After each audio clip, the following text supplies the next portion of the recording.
আজকের এই গুরুত্বপূর্ণ লাইভ ক্লাসে সবাইকে সালাম, আসসালামু আলাইকুম। ফার্স্ট অফ অল তোমরা কমেন্টে লেখো যে কথা ক্লিয়ারভাবে শোনা যায় কিনা। আচ্ছা, যারা সালাম দিচ্ছ সবাইকে ওয়ালাইকুম আসসালাম সবাইকে। আচ্ছা, সাথী দাস লিখছে জি স্যার শোনা যায়। তন্নি ইসলাম তমা লিখছে জি স্যার শোনা যায়। ফারহানা সাথী লিখছে স্যার আপনার সর্দি কাশি ঠিক হয়েছে? হ্যাঁ, আলহামদুলিল্লাহ একটু সুস্থ আছি।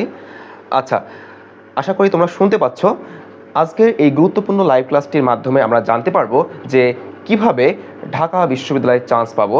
দেখো, ঢাকা বিশ্ববিদ্যালয় নামের মধ্যে একটা আলাদা ধরনের ভাইব রয়েছে, তাই না? আর কয়দিন পরে ইনশাল্লাহ তোমরাও হবে ঢাবিয়ান, যে তোমরা বলবা যে আমি ঢাবিয়ান। এবং আজকের এই ক্লাসে আমরা জানতে পারবো যে কিভাবে কম জিপিএ মার্ক, অনেকে দেখো জিপিএ মার্ক তোমার এইচএসসিতে তোমার হচ্ছে 4 পয়েন্ট, তারপর হচ্ছে তোমার 3.83 এইরকম জিপিএ মার্ক নিয়েও কিন্তু তোমার ঢাবিয়ান হয়েছে। সো নেভার গিভ আপ, কখনো হাল ছেড়ে দেওয়া যাবে না, ঠিক আছে? আচ্ছা, আমি এখন কমেন্ট পড়বো না, যারা কমেন্ট করছো ঠিক আছে, তোমরা হচ্ছে চুপি চুপি ক্লাসে ঢুকে লেকচার শোনো ভালো করে, ঠিক আছে? আচ্ছা, আজকে আমরা জানতে পারবো কিভাবে চান্স পাওয়া যায়, কিভাবে টপ পজিশন করা যায়, কিভাবে টপ পজিশন করব, কিভাবে ভালো সাবজেক্ট লাইক ল ডিপার্টমেন্টে চান্স পাবো, অর্থাৎ ভালো একটা সাবজেক্ট পাবো। এবং এমসিকিউ প্লাস রিটেন, তোমরা জানো যে Dhaka university MCQ plus written রয়েছে, ঠিক আছে? আচ্ছা, এবং তোমাদের ভাইয়া তোমাদের স্যার কিভাবে Dhaka university A B and C এই 3টা ইউনিটেই কিভাবে চান্স পেয়েছিল সেটাই শেয়ার করবে ইনশাল্লাহ, এবং তোমরাও পাবে। সো তোমাদের যে স্বপ্নের ক্যাম্পাস এই যে ঢাকা ইউনিভার্সিটি, তোমরা আর কয় মাস পরে ইনশাল্লাহ এখানে তোমরা ভর্তি হবে ইনশাল্লাহ। সো ফার্স্ট অফ অল আমরা দেখব যে ঢাকা ইউনিভার্সিটির কেমন। দেখো, এই যে তোমাদের ক্যাম্পাস হবে, কার্জন হল, অনেকের স্বপ্ন, ইনশাল্লাহ তোমরাও ঢাকা ইউনিভার্সিটি চান্স পাবে এবং ভালো একটা সাবজেক্ট নিয়ে চান্স পাবে। Dhaka university is waiting for you, Dhaka university তোমার জন্য ওয়েট করে রয়েছে, ঠিক আছে? আচ্ছা, আই থিঙ্ক তোমরা একটু মোটিভেট হয়েছো যে ঢাকা ইউনিভার্সিটি ক্যাম্পাসে ইনশাল্লাহ এই ক্যাম্পাস আমাদের হবে ইনশাল্লাহ। আচ্ছা, সো আমরা হচ্ছে আমাদের মূল লেকচারে চলে যাই। ঢাকা ইউনিভার্সিটি নামের মধ্যে একটা আলাদা ধরনের অনুপ্রেরণা, তাই না? ঢাকা ইউনিভার্সিটির যে লোগোওয়ালা টি শার্ট ইনশাল্লাহ তোমরাও পড়বে। সো দেখো, এখানে লেখা আছে যে পাস মার্ক এমসিকিউ, তোমরা জানো যে তোমাদের 60টা এমসিকিউ আসবে এবং 40 মার্ক রিটেন, এই টোটাল হচ্ছে 100 মার্ক। এবং তোমাদের যে জিপিএ এখানে রয়েছে 20 মার্ক, এই টোটাল হচ্ছে 120 মার্ক। এখন দেখো, 2019 সালে যখন ঢাকা ইউনিভার্সিটি প্রথম লিখিত চালু হয়, ঠিক আছে, এই 2019-20 সেশনে ঢাকা ইউনিভার্সিটি প্রথম লিখিত চালু হয়, সেখানে এই যে এখানে 69.5 মার্ক পেলে কিন্তু চান্স, অর্থাৎ কাট মার্ক এটা, ঠিক আছে? এটা কিন্তু তোমার হচ্ছে এই জিপিএ মার্ক সহ, বুঝছো, যে উইথ জিপিএ মার্ক, অর্থাৎ তোমরা যদি এখানে 20 মাইনাস করো তাহলে কত হয়? 69, তাহলে হচ্ছে 59, ঠিক আছে? 59 নাই, 49। সো তোমরা দেখো, এখানে তুমি যদি হচ্ছে 50 প্লাস পাও, প্লাস তোমাদের হচ্ছে এই যে 20 মার্ক, অর্থাৎ তোমাদের এসএসসি এবং এইচএসসি যে জিপিএ মার্ক, এখানে যে 20 মার্ক অর্থাৎ 2 দিয়ে গুণ করে, এই 2 দিয়ে গুণ করার ফলে ধরো তোমার হচ্ছে দুইটা জিপিএ 5 আর তোমার মনে করো 4 পয়েন্ট, তাহলে হচ্ছে কি 2 দিয়ে গুণ হবে ইকুয়াল টু 8, তাহলে কি তোমার 8। আবার তুমি ধরো হচ্ছে 4.50 বা তুমি হচ্ছে 3.85, অর্থাৎ তাদের 4 পয়েন্টের নিচে আমি ধরলাম, ঠিক আছে? যাই থাক, সেটা হচ্ছে 2 দিয়ে গুণ করবা এবং কত হয় দেখবা 20-এর মধ্যে, ঠিক আছে? আচ্ছা, তারপর দেখো যে 2020-21 সেশনে 72 ছিল, তারপর হচ্ছে 21-22 সেশনে 70, অর্থাৎ দেখো তোমার যদি 50 প্লাস কত 50 প্লাস মার্ক তুলতে পারো এবং এই যে 20 মার্ক, অর্থাৎ এই যে 70 বা 75 প্লাস পেলে ইনশাল্লাহ, অর্থাৎ 120 মার্কের মধ্যে তোমাদের এই যে 70 প্লাস পেলে ইনশাল্লাহ চান্স হয়ে যায়। But it will depend on question, কারণ হচ্ছে কোশ্চেন যদি হার্ড হয় তাহলে অবশ্যই কাটমার্ক কম হবে, আর কোশ্চেন যদি তোমার হচ্ছে সহজ হয় তাহলে অবশ্যই তোমার হচ্ছে কাটমার্ক বেশি হবে। আশা করি বুঝছো। এইবার আমরা দেখব হচ্ছে মোস্ট ইম্পর্টেন্ট, ভালো করে দেখবা এবং ভালো করে কথাগুলো শুনবা এবং যেগুলো নোট ডাউন করার কথা বলবো সেগুলো হচ্ছে করবা। দেখো, একটা যুদ্ধ, ভর্তি কিন্তু এক ধরনের কি যুদ্ধ, বুঝছো? সো এই যুদ্ধে তোমাকে পাস করার জন্য, টিকে থাকার জন্য অবশ্যই লেগে থাকতে হবে এবং তোমরা পারবে। আই থিঙ্ক তোমাদের যাদের পয়েন্ট হচ্ছে 4 পয়েন্টের নিচে, আন্ডার 4 পয়েন্ট, ঠিক আছে, GPA mark it doesn't matter. কারণ জিপিএ মার্ক কখনো, আই থিঙ্ক আমার যতটুকু এক্সপিরিয়েন্স, এটা অতটা ম্যাটার করে না। মাত্র 20 মার্ক। আগে কিন্তু হচ্ছে ঢাকা ইউনিভার্সিটি তোমার 80 মার্ক ছিল জিপিএর, এখন হচ্ছে সেটা হচ্ছে তোমার এই 20-এ নেমে এসছে। So GPA mark doesn't matter. দেখো তুমি কিভাবে কম জিপিএ মার্ক নিয়েও ঢাকা ইউনিভার্সিটিতে একটা সিট কনফার্ম করবে এবং কিভাবে প্রত্যেকটা ইউনিটে আমার মতো ABCD ডি ইউনিট নাই, কারণ আমাদের বেলায় ডি ইউনিট ছিল না, তখন থেকে হচ্ছে ডি ইউনিটটা হচ্ছে তুলে গিয়েই এখন হচ্ছে প্রত্যেকটা ডিপার্টমেন্ট, প্রত্যেকটা গ্রুপ, অর্থাৎ তুমি যদি সায়েন্সের হয়ে থাকো এ ইউনিট, তুমি কিন্তু বি ইউনিটে ভর্তি পরীক্ষা দিতে পারবে, অর্থাৎ মানবিকে। আবার তুমি যদি কমার্সের স্টুডেন্ট সি ইউনিট, তুমি কিন্তু আবার এই বি ইউনিটে ভর্তি পরীক্ষা দিতে পারবে। আবার তুমি সি থেকে এতে পরীক্ষা দিতে পারবে, অর্থাৎ বিজ্ঞানে পরীক্ষা দিতে পারবে। আবার হচ্ছে তুমি বি থেকে আবার এতে, যেটা আমি দিয়েছিলাম, ঠিক আছে, বি থেকে হচ্ছে আমি এতেও দিয়েছিলাম, আবার সিতেও দিয়েছিলাম। সো সেটাও বলবো। সো কন্টিনিউ করো, অনেক ইনফরমেশন থাকবে ইনশাল্লাহ। তোমরা যারা কমেন্ট করছো, আমি এখন নিব না কমেন্টগুলো, কারণ কনসেন্ট্রেশন ব্রেক হবে। আচ্ছা, ফার্স্ট অফ অল যেটা বলছিলাম যে তোমাকে বুঝতে হবে যে আমার কোন টপিক থেকে প্রশ্ন আসছে, বাংলা, ইংরেজি, জিকে, কোন কোন বিষয় থেকে প্রশ্ন আসছে, ওটাকে তোমাকে বুঝতে হবে, ক্যাচ করতে হবে। না হলে তুমি হচ্ছে ওই যে বনের, আমি সবসময় বলি যে বনের গাধা সবসময় খেটে যায়, বাট রয়্যাল বেঙ্গল টাইগার সে কিন্তু ঝোপ বুঝে কোপ মারে। তোমাকেও কিন্তু ঝোপ বুঝে কোপ মারতে হবে। ওই সারা জীবন ওই যে মানে কি গাধা, ওই গাধার মতো খেটে গেলাম, ঠিক আছে, এটা হবে না। তোমাকে হতে হবে টাইগার, ঠিক আছে, তোমাকে হতে হবে কি রয়্যাল বেঙ্গল টাইগার। আশা করি বুঝছো। সো দেখো যে কাজী নজরুল ইসলাম, আমি কিন্তু কোয়েশ্চেন সলভ করছি না, এটা জাস্ট তোমাদেরকে বোঝাচ্ছি যে কোন কোন টপিকগুলো বেশি ফোকাস করবা।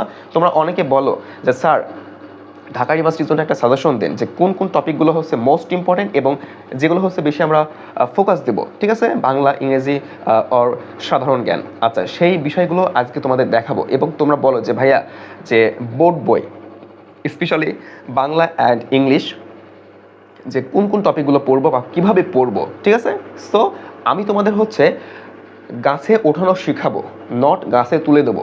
এই গাছে উঠতে হবে তোমাদের কিন্তু, বাট আমি তোমাদের গাছে তোলা, অর্থাৎ গাছে যে ওঠা, সেটা আমি ওয়েটা বলবো, আর সেটা উঠতে হবে তোমাদের, অর্থাৎ চান্স পেতে হবে ভাই তোমাদের।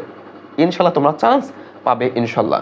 আচ্ছা, সো ফার্স্টে যে কোয়েশ্চেন যে কাজী নজরুল ইসলাম মতে আত্মনির্ভরশীলতা আসে, দেখো এটা কিন্তু তোমার টেক্সট বুক, প্রথমেই হচ্ছে কি টেক্সট বুক থেকে, অর্থাৎ বোর্ড বই থেকে, অর্থাৎ আত্মাকে চেনার মাধ্যমে। এটা কি লাইন, অর্থাৎ লাইন তুলে দিয়েছে, বুঝছো। অর্থাৎ টেক্সট বুক থেকে কিন্তু ঢাকা ইউনিভার্সিটি প্রচুর প্রশ্ন ফলো করে।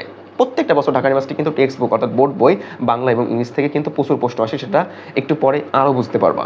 দেখো সোনাতরী কবিতায় বর্ণিত ঘটনাধারা, এটা কোন সময়ে, এটাও কিন্তু টেক্সট বুক, মানে পরপর দুইটা হচ্ছে টেক্সট বুক। দেখো এটা হচ্ছে কি সকালের, আর তোমরা জানো এটা কিন্তু এটাও ফার্স্ট অ্যান্ড সেকেন্ড, এটা আমাদের হচ্ছে যারা পেইড ব্যাচে ছিলেন ঢাকা ইউনিভার্সিটি সায়েন্স পেয়েছে 25 ব্যাচ, ঠিক আছে।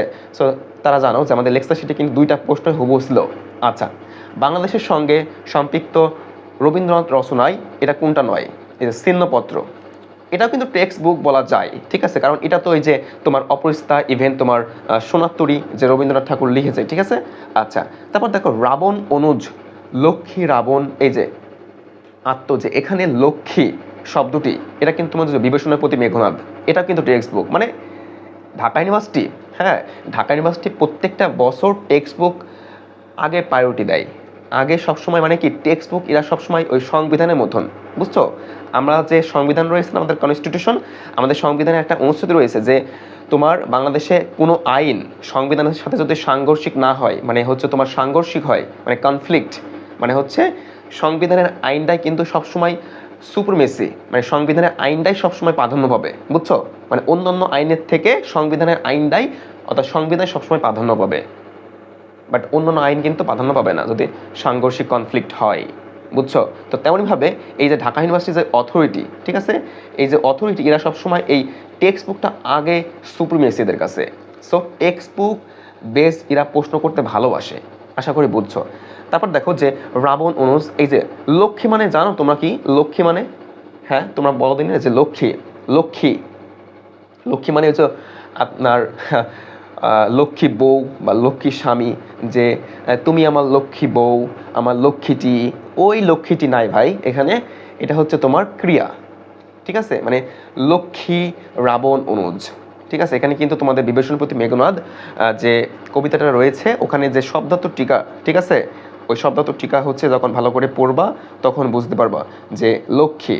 ঠিক আছে, তারপর দেখো যে বাদলার বন্দুক বারুদ কি, এখানে নেবে না, শূন্যস্থানে হবে হচ্ছে এই যে ঝিরিয়ে, এটাও টেক্সট বুক, মানে পরপর দেখো পাঁচটা এমসিকিউ কিন্তু টেক্সট বুক ফলো করছে, তাহলে কতটা, মানে 15টা যে বাংলা থেকে এমসিকিউ আসে তার মধ্যে প্রথম 5টা হচ্ছে এখনও আছে, বাট আমি তোমাকে বোঝাচ্ছি। এটা কিন্তু তোমাদের যে রেইনকোট, বুঝছো, রেইনকোট। আচ্ছা, মানুষের মধ্যে যাহা অন্ততম, এবং এটা কিন্তু একবার রিটেনে দিয়েছিল ঢাকা ইউনিভার্সিটি। ঠিক আছে, 2-3 বছর আগে কিন্তু এটা রিটেনে দিয়েছিল, মানে লিখিত পরীক্ষায়। আচ্ছা, লেখকের কণ্ঠস্বর যেন তারই এই যে চেহারা, মানে এটা হচ্ছে অপরিচিত গল্প থেকে নিয়েছে, অপরিচিত ছোট গল্প, এখানে কিন্তু চেহারা। ঠিক আছে, এটাও একদম টেক্সট বুক, সো এটা টেক্সট বুক। আচ্ছা, রোকেয়া সাকাত হোসেন রচনা নয়, এটাও কিন্তু টেক্সট বুক। দেখো আমি কি বলেছিলাম যে তোমাদের যখন লেখক পরিস্থিতি পড়বা, স্পেশালি লেখক পরিস্থিতি মানে কি, এই যে গুরুত্বপূর্ণ যে লেখকগুলো রয়েছে রবীন্দ্রনাথ, কাজী নজরুল, এদের যে সাহিত্যকর্ম, এই সাহিত্যকর্ম থেকে কিন্তু প্রশ্ন আসে যে শেষের কবিতা এটা কি, এটা হচ্ছে ছোট গল্প, নাটক, না উপন্যাস, না এটা কি, বা শেষের লেখা কার লেখা, রবীন্দ্রনাথ, তারপরে আবুল ফজল, নাকি এই যে রোকেয়া, নাকি কাজী নজরুল, না কে, বুঝছো, এই ধরনের কিন্তু প্রশ্ন আসে। কখনো দেয় না যে কাজী নজরুল ইসলামের জন্মসাল কত, মৃত্যুসাল কত, এটা লেস ইম্পর্টেন্ট, মানে কি কম গুরুত্বপূর্ণ, আমি বলবো না যে গুরুত্বপূর্ণ নয়, বুঝতে হবে, বুঝছো। আচ্ছা, তোমরা যারা প্রশ্ন করছো আমি প্রশ্ন পরে নেব, ঠিক আছে, তোমরা হচ্ছে কন্টিনিউ করো। আচ্ছা দেখো, হ্যাঁ, ফারহানা লিখছে স্যার বুঝছি, এইভাবে কেউ বোঝায়নি তো এতটা টেক্সট বুক ইম্পর্টেন্ট। হ্যাঁ, টেক্সট বুক অনেক ইম্পর্টেন্ট, অনেক, বোর্ড বই অনেক ইম্পর্টেন্ট। হ্যাঁ, ফার্স্ট অফ অল এই দিয়ে আমি শুরু করছি, আর তোমাদের লাস্টে স্পেশাল সাজেশন থাকবে, প্লাস গাইডলাইন, এবং কীভাবে চান্স পাবা, কীভাবে টপ পজিশন করবা, কীভাবে ভালো সাবজেক্ট পাবা, কীভাবে কম জিপিএ নিয়ে তোমরা হচ্ছে চান্স পাবা, A to Z থাকবে ভাই। সো একটু ধৈর্য ধারণ করতে হবে, ঠিক আছে। আমার কথা একটু বেড়ে যেতে পারে, বাট একটু দম লেগে যাচ্ছে, মানে সর্দি কাশি শ্বাসকষ্ট সমস্যা হচ্ছে, একটু বেঁধে যেতে পারে, একটু হচ্ছে তোমরা কষ্ট করে শুনবা, ঠিক আছে। আচ্ছা নেক্সট দেখো, রোকেয়া সাকাত হোসেন রচনা নয়, এটা হচ্ছে পদ্মা গোখরা, ঠিক আছে। আচ্ছা, যে নিচের কোনটি রবীন্দ্রনাথ ঠাকুরের রচনা নয়, ঠিক আছে, এরকম করে দিল, আশা করি বুঝছো। আচ্ছা দেখো, তারপর ফের হচ্ছে টেক্সট বুক, বিলাসী গল্পের উল্লেখ নেই, বিলাসী গল্পের উল্লেখ নেই, এই যে বাবরের নাম।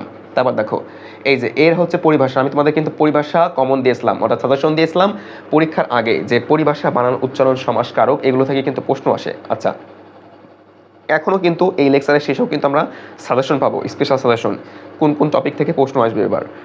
আচ্ছা, তো দেখো পরিভাষা থেকে প্রশ্ন দিয়েছে, পারিভাষিক শব্দ, এই দেখো আমি কি বলেছিলাম, এই কমনের মধ্যে কিন্তু এই টপিকটা ছিল যে আবিধানিক ক্রম সাজানো শব্দগুচ্ছ, মানে মোস্ট ইম্পর্টেন্ট, এটা থেকে পরপর 3-4 বছর প্রশ্ন করছে এই ঢাকা ইউনিভার্সিটি।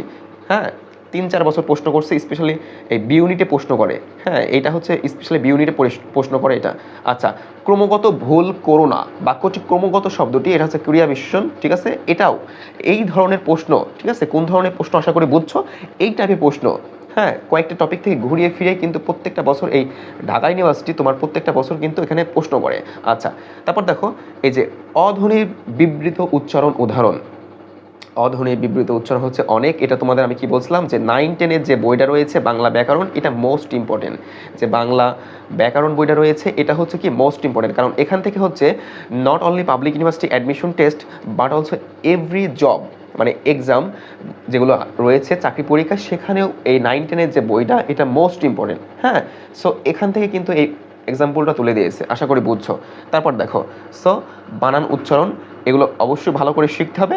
আচ্ছা, তারপর দেখো যে গোর্খা শব্দের বিশিষ্ট অর্থ, অর্থাৎ কোনো একটা শব্দ দেবে, সেই শব্দটা তোমার হচ্ছে অর্থ চাবে, ঠিক আছে। তো প্রতিকূলতা প্রেরণা, ঠিক আছে। আচ্ছা, যেমন টেক্সচুয়াল হতে পারে, আবার কি নন টেক্সচুয়াল হতে পারে, যেমন দেখে মানে কি, যেমন তোমাদের হচ্ছে কোনো একটা কবিতা থেকে, যেমন বিদ্রোহী কবিতার শির নিহারি আমায় নতশির ওই শিকড় হিমাদ্রি, এই যে হিমাদ্রি, হিমাদ্রি কি, ঠিক আছে, হিমালয়। তারপর কি এই যে নেহারি মানে কি দেখে, নেহারি মানে কি দেখে, তোমরা পড়ছো না। আচ্ছা, তারপর দেখো যে বৈষম্য বিরোধী শব্দটি যে সমাস, এই দেখো সমাস থেকে প্রশ্ন আসছে, ঠিক আছে, তৎপুরুষ সমাস। আচ্ছা, তারপর দেখো যে দুর্ভোগের হাল ঠিক মতো রাখা ভার, অর্থাৎ এটাও কিন্তু তোমাদের টেক্সট বুক। ভাই কটা প্রশ্ন, মানে 15টার মধ্যে প্রায় 75% প্রশ্ন হচ্ছে এই টেক্সট বুক থেকে। মানে কতটা গুরুত্বপূর্ণ এই টেক্সট বুক, আশা করি তোমরা বুঝছো যে এই 75 মার্ক যদি তোমরা পাও না, বা 80 মার্ক, তোমরা তো এমনি হচ্ছে ভাই ল পাবা ইনশাল্লাহ, মানে টপ পজিশন করবা। ল যারা পায় তারা তো হচ্ছে টপ পজিশন করে প্রত্যেকটা পাবলিক ইউনিভার্সিটি, মানে 50-এর নিচে সিরিয়াল আসে তাদের, তাই না? 50 বা 100 নিচে সিরিয়াল আসে। সো ইনশাল্লাহ তোমরা টপ পজিশন করবা আশা করি। দেখো তো এই যে দুর্ভোগের হাল, এটা কি তোমাদের ওই যে টেক্সট বুক থেকে। আচ্ছা, তারপর দেখো যে ইংলিশ, দেখো the fire fighters work for 5 hours to, এখানে দেখো গ্রুপ ভার্ব, কি ভার্ব?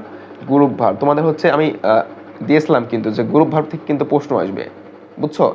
আচ্ছা, তো পুট আউট হবে, হ্যাঁ, গ্রুপ ভার্ব থেকে প্রশ্ন আসছে। তারপর দেখো যে আমি জাস্ট তোমাকে তোমার মগজে ঢোকাচ্ছি যে কোন টাইপের প্রশ্ন আসে ঢাকা ইউনিভার্সিটি, বুঝছো? আমি কিন্তু কোয়েশ্চেন সলিউশন করছি না, আশা করি বুঝছো।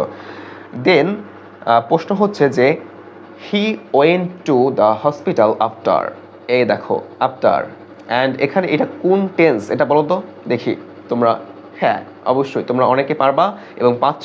এটা হচ্ছে পাস্ট ইনডিফিনাইট টেন্স, অর্থাৎ ওয়েন্ট রয়েছে, গো ওয়েন্ট গান, এই যে ওয়েন্ট, তাহলে কি অবশ্যই এখানে দেখো আফটার, স্পেশালি আফটারের পরে কি বসে? আফটারের পরে কি বসে?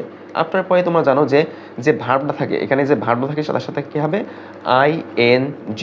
আইএনজি হবে, তাহলে হবে বিং হিট, ঠিক আছে? আচ্ছা, চুজ দ্য ইনকারেক্ট স্পেলিং। দেখো স্পেলিং থেকে প্রশ্ন আসছে, স্পেলিং থেকে ভাই প্রশ্ন আসছে। আমি কি বলছিলাম? Group verb, spelling, appropriate preposition, তারপর হচ্ছে অ্যান্টোনিম, সিনোনিম, ঠিক আছে, ইডিয়ম, ফ্রেজ, এই ধরনের টপিক থেকে আসবেই, এবারও আসবে ইনশাল্লাহ। দেখো বলতে বলতে দেখো সিনোনিম চলে এসছে, দেখছো? সিনোনিম, অ্যান্টোনিম থেকে প্রশ্ন আসবেই। আচ্ছা, তারপর দেখো identify the figure of speech. Figure of speech থেকে মূলত খুলনা ইউনিভার্সিটি প্রচুর প্রশ্ন হয়, বাট ঢাকা ইউনিভার্সিটি অতটা প্রশ্ন দেয় না, সি ইউনিটে দেয়, ঠিক আছে? তোমাকে কিন্তু বুঝতে হবে কোন ইউনিটে কোন ধরনের প্রশ্ন আসে। আজারা পড়া যাবে না, ঠিক আছে? সব পড়ে গেলাম, গাধার মতো খাটলাম, ওটা কিন্তু করা যাবে না। দেখো সি, অর্থাৎ এটা কিন্তু তোমাদের এই যে মেটাফোর, ঠিক আছে? সো আমাদের এটা কিন্তু লেকচার শিট থেকে আসছে, তোমরা জানো। আচ্ছা, নেক্সট দেখো বলতে বলতে আরেকটা টপিক তোমাদের যে সাজেশন দিয়েছিলাম, যে এটা যে to have cold feet means, অর্থাৎ একটা ইডিয়ম অ্যান্ড ফ্রেজ থেকে তোমাদের প্রশ্ন দিয়েছে যে টু বিকাম নার্ভাস, ঠিক আছে? সো এইসব টপিকগুলো কিন্তু বারবার প্রত্যেকটা বছর কিন্তু এখান থেকে কিন্তু প্রশ্ন আসে। তারপর দেখো বলতে বলতে আরেকটা টপিক অ্যান্টোনিম, মানে সিনোনিম অ্যান্টোনিম থেকে 2টা প্রশ্ন। ভাই এইগুলো ভালো করে পড়ো। অনেকে আছে আজায়া হুদায় পড়ে, হ্যাঁ, মানে কি বলবো, নাথিং টু সে, দুঃখ লাগে অনেক যে এত সাজেশন, এত ক্লাস, পেইড বেসে এত ক্লাস নেওয়ার পরেও যদি না তারা বুঝতে পারে, হ্যাঁ, মানে এই যে চ্যাটিং বা স্ক্রলিং, ফেসবুকের রিলস দেখা, ফেসবুক রিলস, মানে কি বলবো, নাথিং টু সে, হ্যাঁ, ঘন্টার পর ঘন্টা রিলস দেখো, বিএফ, তারপর কি জিএফ, রাতের পর রাত যে কথা বলবা, দিন শেষে চান্স পাবা না, কি করবা? ডিপ্রেশনে ভুগবা। এই ডিপ্রেশন যেন না হয় সেটার জন্যই এই যে তোমাদের দেখাচ্ছি যে কি ধরনের প্রশ্ন আসে, এবং এইভাবে কিন্তু পড়াশোনা করবা যেভাবে বলবো লাস্টে গিয়ে। আচ্ছা, ফার্স্টে তোমাদের দেখাচ্ছে যে যুদ্ধের ময়দানটা কেমন হয়। আচ্ছা, মিট মি, এ দেখো অ্যাপ্রোপ্রিয়েট প্রিপোজিশন, কি বলছিলাম যে appropriate preposition, synonym, antonym, group verb, idiom, phrase, ঠিক আছে? এই যে অ্যাপ্রোপ্রিয়েট প্রিপোজিশন থেকে কিন্তু প্রশ্ন আসছে। দেন হচ্ছে এই ধরনের এই যে 9 নম্বরের যে প্রশ্নটা, এই ধরনের প্রশ্ন কিন্তু ঢাকা ইউনিভার্সিটি প্রচুর করে ভাই, হ্যাঁ, যে কিছু শব্দ, যেমন কিছু শব্দ বলতে যে সিন্স, ফর, তারপর হচ্ছে ইয়েট, এই যে এদের যে ব্যবহার, ঠিক আছে? দেখো এই যে I can not drive yet, ঠিক আছে? এখানে হচ্ছে সিন্স হবে, সিন্স আই অ্যাম মাইনর। এই যে দেখো হচ্ছে প্রেজেন্ট টেন্স, এখানেও প্রেজেন্ট টেন্স। এই যে এগুলো যে ব্যবহার, সিন্স, ফর, ইয়েট, এগুলো ব্যবহার তোমাকে শিখতে হবে। তারপর দেখো যে ম্যানি পিপুল, হ্যাঁ, ম্যানি পিপুল, আমি একটা কথা বলবো যে সেন্টেন্স কমপ্লিশন, কি ভাই? সেন্টেন্স COMPLETION, ঠিক আছে? এই টপিকটা থেকে ঢাকা ইউনিভার্সিটি প্রচুর ফলো করে, মানে 2-3টা প্রশ্ন এখান থেকে আসে। এটা কি দেখো, মানে কোনো একটা সেন্টেন্স দেওয়া থাকবে, সেই সেন্টেন্সে কোনো একটা এরম করে তোমার হচ্ছে একটা আন্ডারলাইন দেওয়া থাকবে, ওই আন্ডারলাইনে কি ওয়ার্ড বসবে সেটা তোমাকে আইডেন্টিফাই করতে হবে। তার জন্য কি করতে হবে? তোমাকে অবশ্যই ভোকাবুলারি, অর্থাৎ যে তোমার যে অ্যান্টোনিম, সিনোনিম, এগুলো হচ্ছে ভালো করে আয়ত্তে রাখতে হবে, এবং ইংলিশে হচ্ছে ভালো করে প্র্যাকটিস করতে হবে। তার ফলে কিন্তু তোমরা পারবে ইনশাল্লাহ। আচ্ছা, একজনে প্রশ্ন করছে স্যার আপনার পেইড ব্যাচ কবে থেকে চালু হবে? আচ্ছা, যারা হচ্ছে নাম্বার চাচ্ছ, আমি নাম্বার পরে দিচ্ছি, ঠিক আছে? আগে বোঝার চেষ্টা করো। ঠিক আছে, পেইড ব্যাচ হচ্ছে এই মাসের লাস্টে চালু হচ্ছে। ঢাকা ইউনিভার্সিটির তোমার হচ্ছে specially A B C unit, যারা মানবিক থেকে সকল ইউনিটে ভর্তি পরীক্ষা দিবে, যাদের টার্গেট একমাত্র ঢাবি, যারা ঢাকা ইউনিভার্সিটি অনেক স্বপ্ন দেখো, তাদের জন্যই ইনশাল্লাহ ঢাকা ইউনিভার্সিটির জন্য ব্যাচ চালু করব। আচ্ছা, অলরেডি হয়ে গেছে অফলাইনে, অনলাইনে লঞ্চ হবে ইনশাল্লাহ।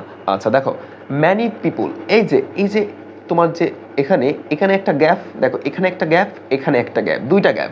সো এখানে কি দেওয়া আছে অপশনে, তোমার এখানে অপশনে দেওয়া রয়েছে, দেখো যে স্পিড, আরেকটা আছে আইডেন্টিফাই, আরেকটা আছে আর স্পিডিং আইডেন্টিফাইড। এটা তো হবেই না, কারণ দেখো যদি তুমি পাস্ট টেন্স লেখো তাহলে অবশ্যই দুইটা কিন্তু পাস্ট টেন্স হবে। এখানে আর স্পিডিং প্রেজেন্ট টেন্স, এখানে আছে পাস্ট টেন্স। বাট সি নম্বর অপশনে দেখো স্পিড প্রেজেন্ট টেন্স আবার ক্যান বি আইডেন্টিফাইড, এটা দেখো প্যাসিভ ফর্ম। ঠিক আছে, তোমাকে বুঝতে হবে এবার যে কোথায় অ্যাক্টিভ হচ্ছে কোথায় প্যাসিভ হচ্ছে। তোমরা জানো যে বাক্যের সাবজেক্ট যদি ক্রিয়া অর্থাৎ কার্যটা করতে পারে, সেটা হচ্ছে অ্যাক্টিভ, অ্যান্ড প্যাসিভ হচ্ছে যাকে দিয়ে কাজটা করা হয়, অর্থাৎ বাক্যের ক্রিয়া কিন্তু কাজটা কাউকে দিয়ে করায়। ঠিক আছে, সো এখানে দেখো এই যে সেন্টেন্স কমপ্লিশন মানে হচ্ছে যে এখানে একটা মিনিংফুল তোমার শব্দ বসবে এবং ওই শব্দটা যেন তোমার টেন্স এবং সেন্টেন্স যেন ঠিক থাকে। এই যে এখানে দেখো যে আর সি নম্বর অপশনে স্প্রেড, অর্থাৎ many people spread fake news on social media. তারপর হচ্ছে কি হুইজ ক্যান বি আইডেন্টিফাইড। আচ্ছা, এই যে হুইজ ক্যান বি আইডেন্টিফাইড এখানে কিন্তু প্যাসিভ। কারণ কি, কারণ এই যে ফেক নিউজগুলো, এগুলো কিন্তু নিজে নিজে আইডেন্টিফাই করা যায় না, এগুলো কিন্তু কেউ একজন করে আইডেন্টিফাই, হোক সে সাইবার ক্রাইম ট্রাইব্যুনাল, ঠিক আছে, মানে কোনো একটা অথরিটি। আশা করি বুঝছো, এটা হচ্ছে প্যাসিভ। আচ্ছা, তারপর দেখো যে একটু আগে বললাম যে কিছু কিছু ওয়ার্ড, যেমন if, lest, whether, unless, yet, ঠিক আছে, ইয়েট, তারপরে কি বললাম সিন্স, এই যে কিছু কিছু ওয়ার্ড থাকে যেগুলো আমাদের লেকচার শিটে তোমরা জানো যে 4 নম্বর লেকচার শিটে এটা মেবি আছে। আমাদের যে ইংলিশের অ্যাডমিশনে প্রায় হচ্ছে তোমরা জানো যে 20+ লেকচার শিট, এই লেকচার শিটগুলো কভার করলে বাংলায় 20টা, ইংলিশে 20টা, 40টা, এবং জিকে হচ্ছে তোমার কয়টা, গতানুগতিক জিকে হচ্ছে 12টা প্লাস, আর মৌলিক জিকে হচ্ছে 7+, আর আইসিটি রয়েছে 3টা। এই যে টোটাল হচ্ছে প্রায় 40, এইদিকে তোমার প্রায় 65+ lecture sheet. Can you imagine, প্রায় 65+ লেকচার শিট। ইভেন হচ্ছে তোমাদের রিটেনের জন্য তোমরা জানো যে আমরা একটা বই দিই, যারা পেইড ব্যাচে ভর্তি হয় তাদের জন্য একটা রিটেনের 500+ পেজের একটা বই দিই। ওই বই থেকে আমরা যেভাবে বলবো ইনশাল্লাহ ওখান থেকে, এবং আমরা যে লেকচার শিট দেবো রিটেনে সেখান থেকে ইনশাল্লাহ আসবে। কারণ তোমরা জানো তোমাদের ভাইয়া কীভাবে Dhaka university A B C 3টা ইউনিটে চান্স পেয়েছে, আলহামদুলিল্লাহ। তো দেখো নেক্সট, এখানে দেখো এই যে 12 নম্বর যেটা যে আই, এই যে আই এখানে যে, তারপর হচ্ছে দেখো to call the customer service of my bank all morning but I can not get through. এই যে এখানে এই পরের সেন্টেন্সটা কি, অবশ্যই প্রেজেন্ট টেন্স, তাহলে এটা হবে তোমার হচ্ছে এখানে হবে প্রেজেন্ট টেন্স। তাহলে এখানে প্রেজেন্ট টেন্স কোনটা রয়েছে, প্রথম নম্বর দেখি হ্যাড বিন, এখানে প্রথমেই ক্যান্সেল, কারণ কি হ্যাড রয়েছে, past tense. Would be trying, তোমাকে দেখো অপশন কিন্তু ক্যান্সেল করা শিখতে হবে, অপশন বাদ দেওয়া শিখতে হবে, ঠিক আছে। এ বাদ, বি বাদ, সি ট্রাইড, এটা তো হবেই না, এটাও পাস্ট টেন্স। তাহলে কি এই যে D number have been trying, মানে কি এটা হচ্ছে present tense, that is why এটা হবে। মানে তোমাকে অপশন বাদ দেওয়া শিখতে হবে যে আমার এ হবে না, বি হবে না, সি হবে না, তাহলে ডি হবে, বা ডি হবে না, সি হবে না, বি হবে না, তাহলে এ হবে। এই যে অপশন বাদ দিতে হয় কীভাবে সেটাও কিন্তু শেখানো হয় আমাদের পেইড ব্যাচ, তোমরা জানো। আচ্ছা, তারপর দেখো এটা তোমাদের টেক্সট বুক থেকে এসছে, এমিডিয়েস্ট মানে কি মধ্যে, ঠিক আছে, টেক্সট বুক অনেক গুরুত্বপূর্ণ। নেক্সট হচ্ছে দেখো যে 14 নম্বর যে ইফ রানা হ্যাড বিন, এই যে কন্ডিশনাল থেকে দেখছো, কন্ডিশনাল থেকে তোমাদের সাজেশন দিয়েছিলাম, ওখান থেকে কিন্তু পড়ছে যে ইফ রানা হ্যাড বিন, যে এখানে কিন্তু কোন কন্ডিশন, এটা হচ্ছে কিন্তু third condition, that is Y এটা হবে হচ্ছে উড নট হ্যাভ বিকাম। অর্থাৎ তোমরা জানো যে উড হ্যাভ প্লাস ভি3, কি উড হ্যাভ প্লাস ভি3 হয়, এই যে বিকাম বিকেম বিকাম। আচ্ছা, বিকাম বিকেম বিকাম। আচ্ছা, ম্যানি পিপুল আর ইনক্রিজিংলি, যারা নাম্বার চাচ্ছ আমি পরে দিচ্ছি, হ্যাঁ যোগাযোগ করবো আমাদের অ্যাসিস্ট্যান্ট পরে দিচ্ছি, ঠিক আছে, ক্লাসটা কন্টিনিউ করো আগে। হ্যাঁ, many people increasingly interested in sustainable living which has, দেখো এই যে বললাম না যে সেন্টেন্স, কি বললাম, সেন্টেন্স কমপ্লিশন, ঠিক আছে, সংক্ষিপ্ত করে লিখছি বুঝে নিবা যে এই যে টপিকটা থেকে খুলনা ইউনিভার্সিটি নাই, ঢাকা ইউনিভার্সিটি প্রত্যেকটা বছর কিন্তু এখান থেকে 3 থেকে 4টা প্রশ্ন আসে। সো কি বললাম যে এখানে তোমাকে এই যে সেন্টেন্স এগুলোর অর্থ জানতে হবে, প্লাস এই যে অপশনগুলোর অর্থ জানতে হবে, এবং এই সেন্টেন্সের সাথে অর্থাৎ এই যে সেন্টেন্সের সাথে মিনিংফুল অর্থবহ অর্থ দেয় এমন একটা ওয়ার্ড তোমাকে বাছাই করতে হবে, এবং টেন্স এবং সেন্টেন্স যেন ঠিক থাকে। আশা করি বুঝছো। অ্যান্ড ফাইনালি দেখো তোমাদের, আচ্ছা তারপর দেখো হচ্ছে জিকে প্রশ্ন। আশা করি তোমরা বুঝছো যে সাধারণ জ্ঞান বা ইংলিশ বা বাংলা কোন ধরনের প্রশ্ন। এখন দেখবো আমার সাধারণ জ্ঞান, যে সামাজিক বিবর্তনের তত্ত্বের প্রবক্তাকে। আরেকটা কথা বলি, তোমরা জানো যে সাধারণ জ্ঞানের আমাদের যে গতানুগতিক 12টা লেকচার শিট, এই 12টা লেকচার শিট এবং 7টা যে মৌলিক জিকে, এই যে টোটাল হচ্ছে প্রায় 20টা 19টা এই লেকচার শিট থেকেই ঢাকা ইউনিভার্সিটি এবার তোমার প্রায় হচ্ছে 85% কমন পেয়েছে। ক্যান ইউ ইমাজিন 85 লাগে কত আর 85। তুমি যদি 85 মার্ক তুলতে পারো তোমার তো এমনি ল হয়ে যাবে, এমনিতেই ল, ইংলিশ ইকোনমিক্স ইনশাল্লাহ, ঠিক আছে। সো সেগুলো কি দেখো, এই যে সামাজিক বিবর্তনের তত্ত্বের প্রবক্তাকে, এটা তোমাদের মৌলিক জিকে হচ্ছে তোমাদের যে সমাজবিজ্ঞান, হ্যাঁ সমাজবিজ্ঞান যে মৌলিক জিকে নাই সেখান থেকে, হ্যাঁ আচ্ছা। তো তোমরা জানো, আচ্ছা তারপর দেখো নিচে কোনটি ব্লু, এটা হচ্ছে তোমাদের মৌলিক জিকে থেকে, এবং গতানুগতিক জিকেও রয়েছে 4 নম্বর লেকচার শিটে। এটা হচ্ছে সমুদ্রের। আর এই বছর হচ্ছে ঢাকা ইউনিভার্সিটি প্রচুর জিকে হচ্ছে তোমার রিপিট প্রশ্ন আসছে, ঠিক আছে, রিপিট প্রশ্ন, মানে এইরকম সহজ কোনো বারই দেয় না, হ্যাঁ আচ্ছা। বিখ্যাত ট্রয় নগরী কোন দেশে অবস্থিত, এটা হচ্ছে তোমার মৌলিক জিকে যে তোমাদের ভূগোল ও পরিবেশ মৌলিক জিকে লেকচার শিট, মেবি 6 নম্বর লেকচার শিট, সেখানে কিন্তু রয়েছে যে বিখ্যাত ট্রয় নগরী, এটা তোমরা জানো, ঠিক আছে আচ্ছা। তারপরে দেখো যে তারপরে আমরা দেখব যে কত নম্বর, আচ্ছা দেখো যে এই যে এটা তোমরা জানো যে একটা সাম্প্রতিক বিষয় বলি, আমি কি বলেছিলাম যে বিগত প্রায় 6 থেকে 8 মাসের সাম্প্রতিক বিষয়গুলো কিন্তু পড়লে ইনশাল্লাহ কভার হয়ে যাবে। আচ্ছা, 12 ভূঁইয়াদের মধ্যে ঢাকা বিশ্ববিদ্যালয় এলাকায় কার সমাধি রয়েছে, এটা লেকচার শিট, মেবি খুব সম্ভবত ঢাকা ইউনিভার্সিটির 6 নম্বর লেকচার শিট গতানুগতিক জিকের, ঠিক আছে, বাংলাদেশ বিষয়বলি থেকে, এটা হচ্ছে কি মোসাখা। আচ্ছা তারপর দেখো হাইরোগ্লিফিক্স কোন প্রাচীন সভ্যতার লিখন পদ্ধতি, তোমরা জানো, আচ্ছা। তারপর দেখো যে এটা কিন্তু তোমরা জানো যে ভূগোল ও পরিবেশ থেকে মৌলিক জিকে থেকে আসছে। আচ্ছা, ফ্যাসিবাদের জনক কাকে বলা হয়, ফ্যাসিবাদের জনক বেনিতো মুসোলিনি। আচ্ছা, এটাও তোমাদের মৌলিক জিকে থেকে পড়ছে, ইতিহাস থেকে, এটা কিন্তু ইতিহাসের যে মৌলিক জিকে সেখান থেকে পড়ছে। আচ্ছা, এটা হচ্ছে তোমার খুবই এই জিকেটা, এই সাধারণ জ্ঞানে ঢাকা ইউনিভার্সিটি এই বছরে প্রচুর সহজ দিয়েছে, ঠিক আছে। আচ্ছা দেখো কোনো একটা আইটেম কিন্তু তোমার হচ্ছে একটু সহজ দিতে পারে, ঠিক আছে, বাট তোমাকে অবশ্যই 3টা বাংলা ইংলিশ 3টাতে কিন্তু ভালো করতে হবে। আশা করি বুঝছো। দেখো সাধারণ জ্ঞান তোমার এই যে বিষয়গুলো, এই বিষয়গুলো ইন সামারি করলে যেটা হয় সেটা হচ্ছে কারেন্ট অ্যাফেয়ার, গতানুগতিক জিকে এবং হচ্ছে মৌলিক জিকে। অর্থাৎ তোমাদের সবসময় বলি যে ঢাকা ইউনিভার্সিটি সবসময় হচ্ছে ফলো করে যে কারেন্ট অ্যাফেয়ার থেকে ধরো তোমাদের হচ্ছে আসলো হচ্ছে 5 থেকে 6টা, গতানুগতিক জিকে অর্থাৎ বাংলাদেশ এবং আন্তর্জাতিক থেকে আসলো হচ্ছে এখান থেকে আসে প্রায় হচ্ছে 15 থেকে 20টা, ঠিক আছে। আর যে মৌলিক জিকেও থেকে প্রায় 5 থেকে 6টা এখানে কিন্তু আসে। এই হচ্ছে টোটাল হচ্ছে এখানে কম্বিনেশন করে হচ্ছে টোটাল 30 মার্ক, ঠিক আছে। সো এই 30-এর মধ্যে তোমাদের আমাদের যে লেকচার শিটগুলো, এই যে লেকচার শিট জিকের ওপরেই রয়েছে প্রায় হচ্ছে 20+, ঠিক আছে। সো এইগুলো প্লাস আমরা যে বই সাজেশন দিই, ইভেন আমাদের যে বই সেগুলো পড়লে ইনশাল্লাহ হয়ে যাবে। আচ্ছা এইবার আমরা যেটা দেখব, এইবার আমরা কি দেখব, আচ্ছা তোমাদের যে প্রশ্ন, আচ্ছা একজন লিখেছে স্যার আপনার, আচ্ছা তো দেখো, আচ্ছা তার আগে ঢাকা ইউনিভার্সিটি হচ্ছে রিটেনটা হচ্ছে তোমরা জানো যে ঢাকা ইউনিভার্সিটি হচ্ছে রিটেন রয়েছে। আচ্ছা ঢাকা ইউনিভার্সিটির রিটেনটা মোস্ট ইম্পর্টেন্ট। ঢাকা ইউনিভার্সিটি রিটেনে অনেকজনা কিন্তু ফেল করে, ঢাকা ইউনিভার্সিটি কিন্তু রিটেনে ফেল করলি ভাই তুমি যদি যতই হচ্ছে এমসিকিউ নাম্বার তোলো, রিটেনে ফেল করলে কিন্তু ফেল। সো সাবধান হতে হবে, সতর্ক হতে হবে, হ্যাঁ রিটেনে কিন্তু ভালো করতে হবে। অনেক স্টুডেন্ট তোমার রিটেনে খারাপ করে, হ্যাঁ আচ্ছা দেখো এই যে টেক্সট বুক কোন একটা প্যাসেজ দেবে, সেই প্যাসেজ থেকে তোমার ক খ গ ঘ এটা কিন্তু প্রত্যেকটা বছর এই অনুচ্ছেদ থেকে প্রশ্ন আসে, আর প্রত্যেকটা বছরই কিন্তু তোমার টেক্সট বুক থেকেই প্রায় আসে, হ্যাঁ প্রায় নয় প্রত্যেকটা বছর আসছে এই টেক্সট বুক থেকে। সো এটা অনেক ইম্পর্টেন্ট, ইভেন আমার বেলায়ও আসছিল। আচ্ছা দেখো এই যে তোমাদের এটা হচ্ছে তোমরা জানো যে গৃহ থেকে, কোন থেকে, যে গৃহ তোমাদের একটা হচ্ছে যে তোমাদের বইয়ের টেক্সট বুক রয়েছে, সেখান থেকে কিন্তু আসছে। আচ্ছা, তারপর দেখো আমি কি বলেছিলাম যে ট্রান্সলেশন, ঠিক আছে, ট্রান্সলেশন অর্থাৎ বাংলা থেকে বাংলা টু ইংলিশ বা ইংলিশ থেকে বাংলা। আচ্ছা, আমি একটু মার্কটা চেঞ্জ করে নিই, রেডটা বেশি হাইলাইট করে। দেখো, ইংলিশ থেকে বাংলা, বাংলা থেকে ইংলিশ, এটা হচ্ছে আসবে।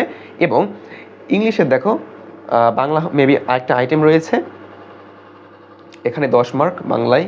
আচ্ছা, তারপর এই যে সারাংশ সারমর্ম, তোমাদের কি বলেছিলাম যে উদ্দীপক আসবে, উদ্দীপক দেয়, আর কি দেয় যে সারাংশ দেয়, বা হচ্ছে ভাব সম্প্রসারণ দেয়, বা হচ্ছে কোনো একটা অনুচ্ছেদ লিখতে বলে, এই ধরনের কিন্তু প্রশ্ন আসে।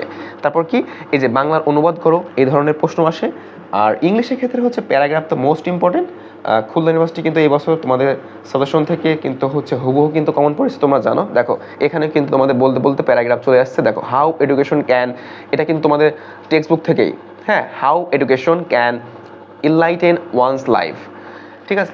কখনো দেখো, তোমাকে একটা জিনিস বলি, এখানে ঢাকা ইউনিভার্সিটি কখনো দেবে না যে ট্রাফিক জ্যাম, মানে একটা সিঙ্গেল একটা ওয়ার্ড দেবে না, বা লোডশেডিং, বা বললো যে এই যে এডুকেশন, মানে শুধু একটা সিম্পল ওয়ার্ড দেবে না, তোমার একটা নির্দিষ্ট দিক ছাবে যে দ্য ইম্পর্টেন্স অফ ডিমস, ঠিক আছে, তোমাদের যে ডিমস রয়েছে না, হ্যাঁ, এই ডিমস থেকে বললো দ্য ইম্পর্টেন্স অফ ডিম, বা how remove air pollution, how to remove এই যে তোমার বিভিন্ন ধরনের যে করপশন ফ্রম এভরি সেক্টর, অর্থাৎ কি একটা নির্দিষ্ট দিক চাবে। এবং তোমার যে অপিনিয়ন, অর্থাৎ ঢাকা ইউনিভার্সিটি সবসময় চাই তোমার যে ক্রিয়েটিভিটি, মানে তুমি যে ফ্রি হ্যান্ড রাইটিং কতটা স্কিল হোক, সে তুমি সিম্পল সেন্টেন্স লেখো। দেখো অনেকজনা কিন্তু তোমার টেনশনে থাকো যে আমি কী করবো, আমি তো রিটেন পারি না ভাই, আমি তো সেন্টেন্স মেক করতে পারি না, সেটাও বলবো, ঠিক আছে। সো কন্টিনিউ করো, হ্যাঁ, don't be upset, never give up, always তুমি মনে রাখবা যে তুমি একটা মানুষ, তুমি আশরাফুল মাখলুকাত, তুমি হচ্ছে হিউম্যান বিংস। যারা হচ্ছে চান্স পায় তারা ওই মঙ্গল গ্রহে থেকে আসে না। তুমি কেন পারবা না, ওরা যদি পারে, হ্যাঁ, তোমার দুটো হাত আছে, তাদেরও আছে। সো সবসময় নিজের উপর ভরসা রাখতে হবে, বুঝছো।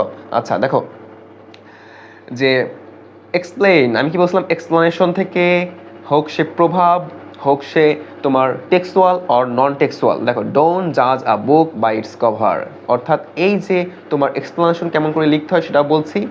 আর কি বলছিলাম, দেখো তোমাদের 5টা ওয়ার্ড দেবে আর 5টা ফ্রেজ দেবে, সেই 5টা ওয়ার্ড থেকে 5টা মিনিংফুল সেন্টেন্স মেক করতে হবে। এটা আমাদের বেলায় আসলো 5টা ওয়ার্ড, ঠিক আছে। সো এইগুলো হচ্ছে মূলত হচ্ছে মেইন বই থেকে দেয়, এবং মেইন বইয়ের অর্থাৎ বোর্ড বই থেকে কোথা থেকে দেয় সেটাও আমরা শিখবো, ঠিক আছে। কোথা থেকে দেয় সেটা আমরা দেখাবো প্রমাণসহ। আচ্ছা, তারপর দেখি আমরা যে তোমাদের আমার স্টুডেন্টের কিছু খাতা আমলনামা, এই দেখো, হ্যাঁ, ওদের পরীক্ষা নিয়ে আসলাম যে মাসিপিসি গল্পের মূল ভাব। আচ্ছা, আমি একটু মার্ক করি।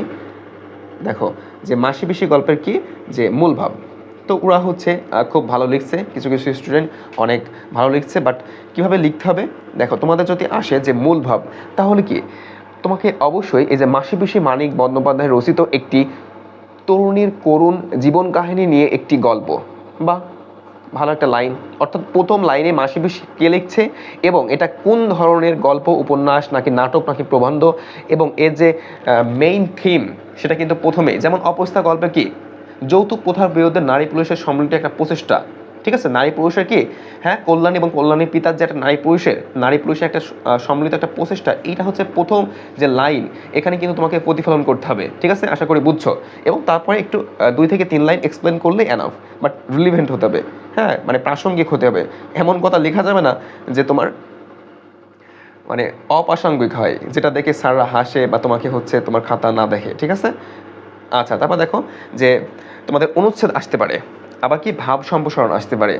সো ভাব সম্প্রসারণ অনেকজনা লেখে কি, প্রথমে দেয়া হচ্ছে সম্প্রসারিত ভাব, মূল ভাব, তারপর হচ্ছে মন্তব্য, না এইরকম 3টা স্টেপ করা যাবে না। আবার প্যারাগ্রাফে কিন্তু স্টেপ করা যাবে না, প্যারাগ্রাফ কিন্তু একটা প্যারায় লিখতে হয়, হ্যাঁ।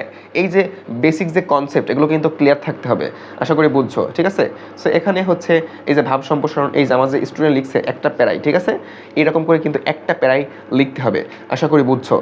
হ্যাঁ, এখানে অনেক খাতা রয়েছে ওদের, সো আশা করি বুঝছো যে কীভাবে লিখতে হবে। আরেকটা কথা বলি, এই যে অনুচ্ছেদ, হ্যাঁ, এই অনুচ্ছেদগুলো যা তোমার চাবে, ওই যে তোমরা এইচএসসিতে লিখে আসছো না, এইচএসসিতে যে উদ্দীপকের গুরুত্ব অপরিসীম, ওই রকম ভাই লেখা যাবে না। কারণ তোমার এখানে চাই হচ্ছে, আর তোমাদের কিন্তু একটা স্পেসিফিক প্লেস থাকে, অর্থাৎ নির্দিষ্ট একটা জায়গা দেয় যে এরকম কিন্তু বক্স থাকবে, ঠিক আছে? এরকম বক্সের মধ্যে কিন্তু তোমাদের লিখতে হবে। হ্যাঁ, এখানে তোমাদের লিখতে হবে, কারণ এক্সট্রা তোমরা পেজও পাবো না। তোমাদের লিখিত অংশের জন্য একটা স্পেসিফিক প্লেস থাকবে, তার মধ্যে লেখা শেষ করতে হবে, এবং এর মধ্যে কিন্তু তোমাদের যেটা চাবে সেটাই লিখবা। তোমরা হচ্ছে দুয়ে দুয়ে পাবা, অর্থাৎ তোমাদের যে ওই যে উদ্দীপকের থেকে যে ক খ গ ঘ এরকম প্রশ্ন আসে, তোমরা ইনশাল্লাহ ভালো করে লিখলে তোমরা কিন্তু 10-এ 10ও পাবা, ঠিক আছে? এখানে কিন্তু নাম্বার কাটবে না। আর যদি খারাপ করে লেখা শূন্য পেতে পারো, অর্থাৎ যদি ওই যে অপ্রাসঙ্গিক লেখো, মানে যা চেয়েছে বাবার নাম, লিখছো দাদার নাম, ঠিক আছে? সো এইরকম করলে হবে না, আশা করি বুঝছো।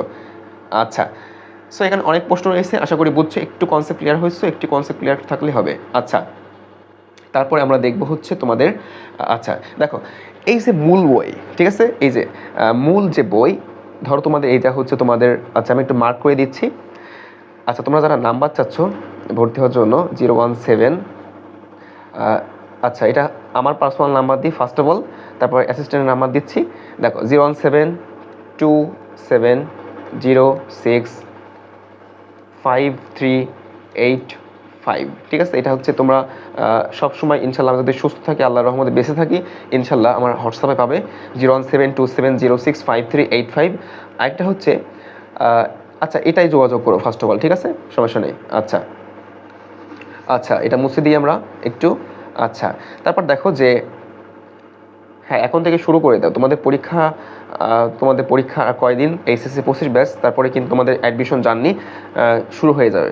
আচ্ছা দেখো কিভাবে পড়তে হয় বিদ্রোহী কবিতা, একটা কবিতা গদ্য পদ্য কীভাবে পড়তে হয়, এবং কোথা থেকে প্রশ্ন আসে, ঢাকা ইউনিভার্সিটি কোথা থেকে প্রশ্ন হয়, বা কোন কোন বিষয়গুলো ঢাকা ইউনিভার্সিটির অথরিটি প্রশ্ন কর্তৃপক্ষ ফোকাস দেয়।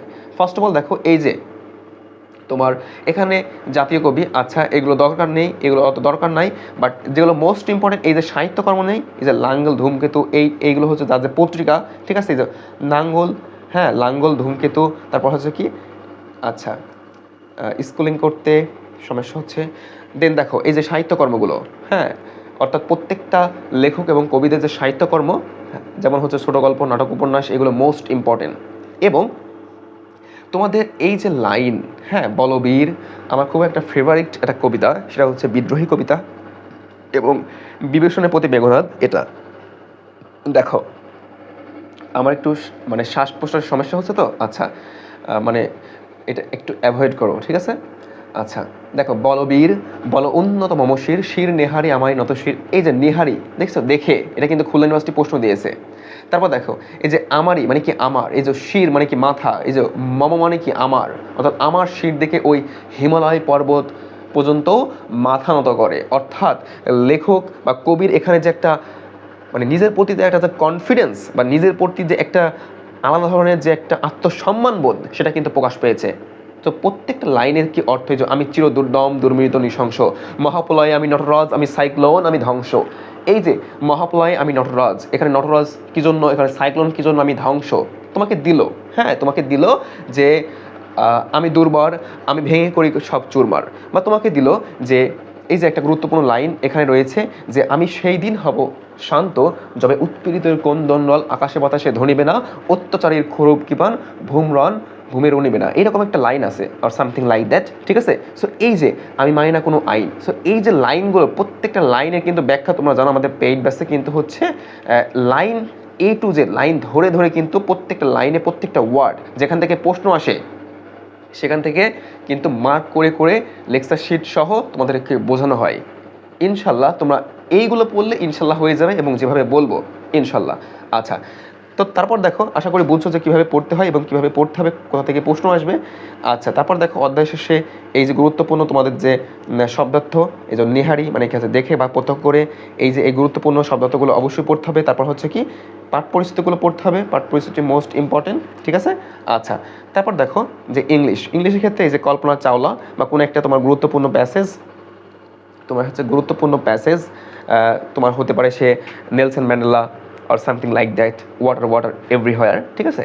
সো এই যে কল্পনা চাওলা, হ্যাঁ এই কল্পনা চাওলার এখানে যে ইনফরমেশনগুলো দেওয়া রয়েছে, যেমন এই যে ইন্ডিয়ায় তারপর কি তার এখানে কোথায় কোন স্পেলিংটা মোস্ট ইম্পর্টেন্ট, কারণ তোমরা জানো যে এখান থেকে কিন্তু স্পেলিং আসে, তারপর হচ্ছে ইভেন অ্যান্টোনিম সিনোনিমও কিন্তু আসতে পারে, ঠিক আছে। মানে এখান থেকে মনে করো একটা ওয়ার্ড দিয়ে দিল যে বলবে যে হোয়াট ইজ দ্য অ্যান্টোনিম বা what is the synonym this word, ঠিক আছে।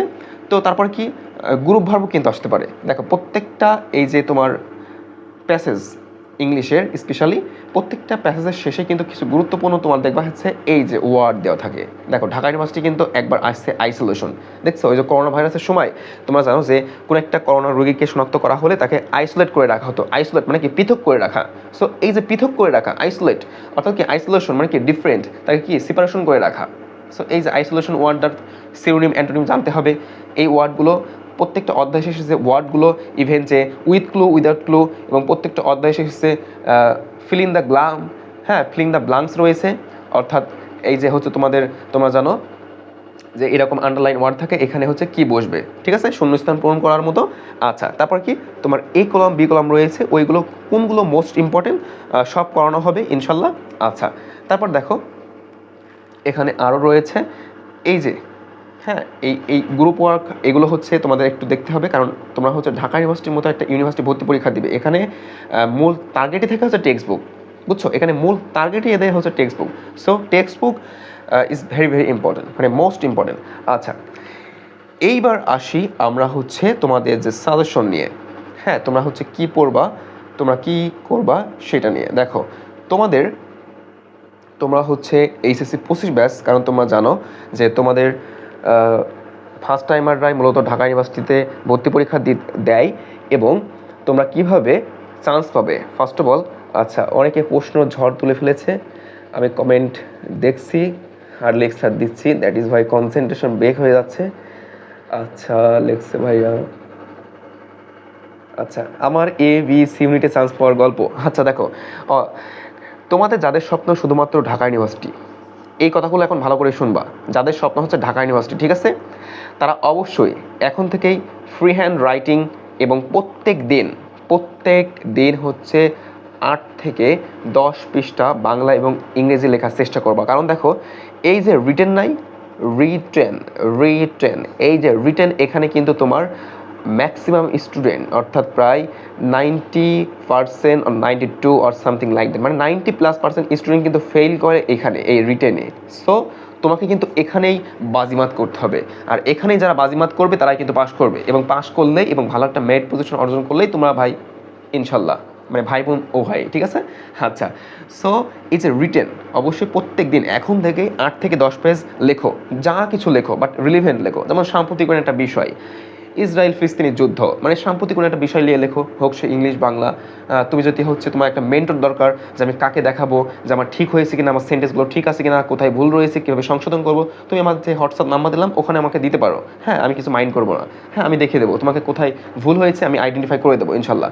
আচ্ছা তো ঢাকা ইউনিভার্সিটি যাদের একমাত্র টার্গেট, আমি বলবো যারা বি ইউনিটে অর্থাৎ মানবিকের, ঠিক আছে, মানবিকের স্টুডেন্ট, তারা অবশ্যই যাদের স্বপ্ন একমাত্র ঢাকা ইউনিভার্সিটি, মানে চিন্তাই করতে পারো না, কিছু থাকে না যে আমি ওকে ছাড়া চিন্তাই করতে পারি না, যে আই ক্যান নট থিঙ্ক, আমি তোমাকে ছাড়া চিন্তাই করতে পারি না, হ্যাঁ এমন বলে না, হ্যাঁ এখনকার প্রেম ভালোবাসা, যে আমি শুধু তোমার, তুমি শুধু আমার, আমি তোমার আর আমরা হচ্ছে ভাড়াটিয়া, মানে এই পৃথিবী তোমার আর আমার, ঠিক আছে। মানে কি এই এ বি কে ছাড়া চিন্তা করতে পারে না, বা বি এ কে ছাড়া চিন্তা করতে পারে না, তেমনইভাবে তুমি হচ্ছে এ এবং বি হচ্ছে ঢাকা ইউনিভার্সিটি লাইক, ঠিক আছে। সো তুমি হচ্ছে ঢাকা ইউনিভার্সিটি চিন্তাই করতে পারো না। সো আমার সাজেশন থাকবে তুমি অবশ্যই এই যে এ বি অ্যান্ড সি 3টা ইউনিটেই ফর্ম তুলবা। কেন তুলবা দেখো, এই যে এ ইউনিট অর্থাৎ বিজ্ঞানের, এখানে কি ধরনের প্রশ্ন হয়, অর্থাৎ কোন টপিক থেকে প্রশ্ন হয় জানো, এখানে মূলত হচ্ছে বাংলা, ঠিক আছে, বাংলা, তারপর হচ্ছে ইংলিশ, অ্যান্ড তোমরা জানো যে এখানে হচ্ছে ইকোনমিক্স, ঠিক আছে, তোমরা ইকোনমিক্স পড়ে আসছো, হ্যাঁ ইকোনমিক্স, তারপর ভূগোল থেকে, পরিসংখ্যান থেকে কিন্তু এখানে প্রশ্ন হয়। সো অলরেডি তোমরা কিন্তু পড়ে আসছো, আর ইকোনমিক্স থেকে এখানে আহামরি এমন কিছু প্রশ্ন পড়ে না, ইনশাল্লাহ তোমরা পারবা। ইভেন এই সি ইউনিটে কিন্তু তাই, এই যে ইকোনমিক্স, ভূগোল, পরিসংখ্যান, ম্যাথ, এখান থেকে কিন্তু প্রশ্ন হয়, আর বি ইউনিটে তোমরা তো এমনি ভর্তি পরীক্ষা দিবে। সো একটু ভালো করে প্রিপারেশন নাও, ইনশাল্লাহ হয়ে যাবে। আচ্ছা কীভাবে চান্স পাবো ভাইয়া, দেখো তোমাদের কি বললাম যে 50 যাদের হচ্ছে টার্গেট হচ্ছে শুধু চান্স পাওয়া, ঠিক আছে, মানে চান্স পেতে হবে, তাহলে দেখো এই যে 50+ সবসময় টার্গেট করবা, বাট আমি বলবো যে 50 অর্থাৎ তাদের একটু কম জিপিএ, তারা অবশ্যই 60+ টার্গেট করবা। কত প্লাস? যাতে কম জিপিএ, মনে করো তোমার জিপিএ হচ্ছে 3 পয়েন্ট, অর্থাৎ আন্ডার 4 পয়েন্ট, ঠিক আছে, 3.85 এইরকম অর সামথিং লাইক দ্যাট, বা 4 পয়েন্ট, অর্থাৎ দুইটা মিলে মনে করো এসএসসি এবং এইচএসসি দুইটা মিলে 20-এর মধ্যে তোমার মনে করো ধরো 17 বা 18 তোমার রয়েছে, তাহলে তোমরা কি করবা? অবশ্যই টার্গেট করবা যে আমাকে 60+ নাম্বার তুলতে হবে। তাহলে কি 60 আর এই যে 18, তাহলে কি এখানে দেখো 78 পেলে এমনি চান্স, মানে 75 আর 72 পেলে এমনি চান্স হবে ইনশাল্লাহ। আচ্ছা, তারপর কি প্রশ্ন, কিভাবে টপ পজিশন করব? আর টপ পজিশন করার জন্য অবশ্যই তোমাকে টেক্সট বুক ভালো করে পড়তে হবে, প্রত্যেকটা লাইন বাই লাইন, প্রত্যেকটা লাইনের এক্সপ্লেনেশন জানতে হবে, ব্যাখ্যা জানতে হবে, এবং বাংলা ইংরেজি সাধারণ জ্ঞান যে বেসিক কনসেপ্ট সেগুলো ক্লিয়ার থাকতে হবে। এবং এখন থেকে ভালো করে, হ্যাঁ, অনেকে বলে ভাইয়া কয় ঘন্টা পড়বো, এটা হচ্ছে ডিপেন্ড করে, ইট উইল ডিপেন্ড অন তোমার যে ক্যাপাসিটি, তুমি কত সময় ধরে তুমি হচ্ছে মনে রাখতে পারছো, ঠিক আছে। আচ্ছা, আমরা একটা ফাঁকা পেজ নিই। আচ্ছা দেখো, এখানে যেটা বলছিলাম যে অনেকে বলে যে ভাইয়া কত ঘন্টা পড়বো, আমি বলি সবসময় হচ্ছে 8 ঘন্টার নিচে আসবে না। মানে খাওয়া দাওয়া, নামাজ পড়া, আল্লাহর ইবাদত করা, যা যা সৃষ্টিকর্তা ইবাদত করবা, এই যে কাজগুলো ব্যতীত যতটুকু সময় পাবা সবসময় পড়াশোনা করবা। ইভেন টয়লেটে গেলেও, ওয়াশরুমে গেলেও ফোন নিয়ে যাবা, ফোনে পিডিএফ থাকবে, ওই পিডিএফ পড়বা, লেকচার শিট পড়বা, বুঝছো? যেটা আমি তোমাদের ভাইয়া করতো, হ্যাঁ, মানে লজ্জা নাই বলতে যে আমি হচ্ছে যখন অ্যাডমিশন টাইমে আমার একমাত্র স্বপ্ন বা আমার একমাত্র লক্ষ্যই হচ্ছে আমার ডিউ ঢাকা ইউনিভার্সিটি, তাহলে আমি কেন বাথরুমে গিয়ে পড়বো না? অনেকে হাসবে যে ভাইয়া বাথরুমে গিয়ে পড়তে বলছেন। হ্যাঁ, তোমার বাথরুমে গিয়ে পড়তে বলছি না, বাট আমি তোমাকে বোঝাচ্ছি যে কতটা সিরিয়াস হতে হবে, আশা করি বুঝছো। তারপর দেখো বলছে ভাইয়া ভালো সাবজেক্ট। আচ্ছা, ভালো subject like law department, English, economics, ঠিক আছে, এইগুলো চান্স পেতে তোমাকে অবশ্যই টপ পজিশন করতে হবে। স্পেশালি লতে চান্স পেতে হলে কিছু কন্ডিশন ফিল আপ করতে হয় ঢাকা ইউনিভার্সিটি, যেমন বাংলা, তারপর হচ্ছে ইংলিশ, জিকে কিছু হচ্ছে তোমার কন্ডিশন ফিল আপ, যেমন হচ্ছে ইংলিশে তোমার কিন্তু একটা নাম্বার পেতে হয়, বাংলা কিন্তু একটা নির্দিষ্ট নাম্বার পেতে হয়, ঠিক আছে। আর হচ্ছে অবশ্যই টার্গেট রাখবা এই যে ইংলিশটা ভালো করা, হ্যাঁ, যারা হচ্ছে লতে চান্স পায় বাংলা ইংলিশ একটু ভালো করে। জিকে সবাই এভারেজ নাম্বার তুলতে পারে, হ্যাঁ, জিকে সবাই প্রায় হচ্ছে 30-এর মধ্যে সবাই হচ্ছে 22+ বা 21 এইরকম অর সামথিং লাইক দ্যাট, মানে 20+ নাম্বার থাকে তাদের। আর বাংলা ইংলিশে বাস খায়, সো বাংলা ইংলিশে একটু ভালো করার চেষ্টা করবা, স্পেশালি ইংলিশে বেশি ফোকাস দেওয়ার চেষ্টা করবা। আচ্ছা, এমসিকিউ অ্যান্ড রিটেন। এমসিকিউ তোমাদের 60 মার্ক। আচ্ছা, আমরা আরেকটা পেজ নিই। আচ্ছা, এমসিকিউ হচ্ছে কয় মার্ক? এমসিকিউ হচ্ছে তোমাদের 60 মার্ক, ঠিক আছে। এই যে এমসিকিউ তোমরা জানো যে এখানে হচ্ছে বাংলা, ইংরেজি এবং সাধারণ জ্ঞান, এখানে হচ্ছে টোটাল হচ্ছে 60 মার্ক। এখানে অবশ্যই টার্গেট রাখবা যে 45+ নাম্বার আমাকে তুলতে হবে। আর এখানে কিন্তু নেগেটিভ মার্কিং রয়েছে, ঠিক আছে, তো খুব সাবধান, বাট রিস্ক নিতে হবে, কারণ মানে রিস্ক না নেওয়াটাই হচ্ছে রিস্ক জীবনে। আচ্ছা, রিটেনে 40 মার্ক, রিটেন 40 মার্কের মধ্যে অবশ্যই টপ পজিশন করার জন্য আমি বলবো যে 30+ বা 28+ থাকলে ইনশাল্লাহ হয়ে যাবে, ঠিক আছে, 30+। আচ্ছা, তারপরে যারা মানে চান্স পাবা এমনিতেই, ঠিক আছে, তারা হচ্ছে 22 ও 25 এইরকম পাই, বাংলা ইংলিশ দুইটা মিলে। সো এইরকম করে পড়লেই ইনশাল্লাহ হয়ে যাবে। আচ্ছা, তারপর কি প্রশ্ন ভাইয়া, এ অ্যান্ড সি ইউনিট নিয়ে একটু বলবেন? আচ্ছা, এ ইউনিট হচ্ছে বিজ্ঞানের আর সি ইউনিট হচ্ছে কমার্সের, ঠিক আছে। তোমরা যারা মানবিকের, ওই যে বললাম যাদের একমাত্র টার্গেট হচ্ছে ঢাকা ইউনিভার্সিটি, মানে তুমি কল্পনাই করতে পারো না ঢাকা ইউনিভার্সিটি ছাড়া, মানে ঢাকা ইউনিভার্সিটি তোমার প্রাণ, তোমার প্রিয়তমা, তোমার কল্পনা, তোমার জল্পনা, তোমার সব কিছু, তোমার ফুলটুসি, তোমার বিলটুসি, মানে সব কিছু এটা, ঠিক আছে। তখন তুমি অবশ্যই তুমি 3টা ইউনিটেই, কারণ তোমার একবার কিন্তু ঢাকা ইউনিভার্সিটি কিন্তু ফার্স্ট টাইমার, অর্থাৎ যারা প্রথমেই, অর্থাৎ তোমার একবারই সুযোগ, ঠিক আছে। সো অবশ্যই তাহলে তোমার যখন অপরচুনিটি রয়েছে অবশ্যই A B and C unity form তুলবা, ঠিক আছে।